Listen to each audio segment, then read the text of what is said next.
Village food with Rupsana. আমি সেই রূপসানা আবারও হাজির হলাম প্রত্যেক দিনের মতন দারুণ স্বাদের হেলদি ফুড ডিম পোচের রেসিপি নিয়ে।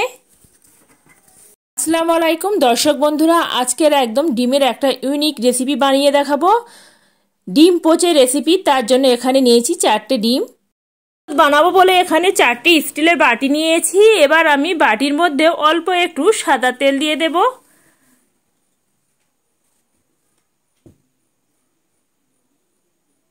এখানে আমি 4টে বাটির মধ্যে অল্প অল্প করে একটু সাদা তেল দিয়ে দিলাম। এবার আমি হাত দিয়ে বাটি চারিদিকটা এইভাবে করে লাগিয়ে দেব তেলগুলো।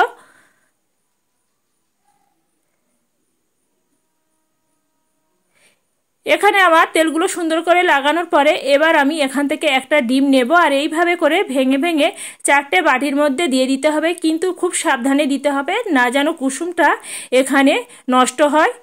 এখানে আমি 4টে বাটির মধ্যে সমস্ত ডিমগুলো নিয়ে নিলাম। এবার ডিমগুলো সুন্দর করে স্টিম করে নেব। তার আগে এখানে অল্প একটু করে ডিমের মধ্যে লবণ ছিটিয়ে দেব। লবণগুলো ছেটানো হয়ে গেছে। ডিমগুলো স্টিম করার জন্য আগে থেকে একটা হাঁড়িতে পানি দিয়ে পানিটা সুন্দর করে ফুটিয়ে নিয়েছি। এবার আমি এখানে আঁচটা বন্ধ করে দেব। বন্ধ করার পরে এবার আমি এখানে একে একে যে ডিমের বাটিগুলো রেখেছিলাম ডিমের বাটিগুলো এবার দিয়ে দেব।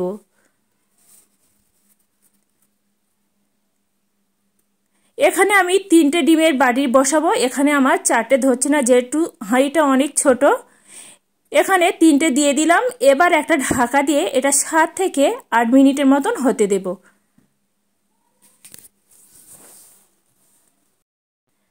7 মিনিট পরে ঢাকাটা তুলে দেখাচ্ছি। আর দেখতে পাচ্ছেন বন্ধুরা, ডিমগুলো সুন্দরভাবে এখানে স্টিম হয়ে গেছে। এবার আমি এখানে আঁচটা বন্ধ করে দেব। আঁচটা বন্ধ করার পরে এই বাটিগুলো খুবই সাবধানে তুলে নিতে হবে, যেহেতু বাটিগুলো খুবই গরম। এখানে আমি বাটিটা তুলে নিচ্ছি আর একটা দেখাচ্ছি বন্ধুরা কাছে থেকে, কত সুন্দরভাবে এখানে এই ডিমটা স্টিম হয়ে গেছে আর দেখতে কতটাই লোভনীয় হয়েছে। এবার আমি সমস্ত বাটিগুলো তুলে নিয়ে সুন্দর করে ঠান্ডা করে নেব।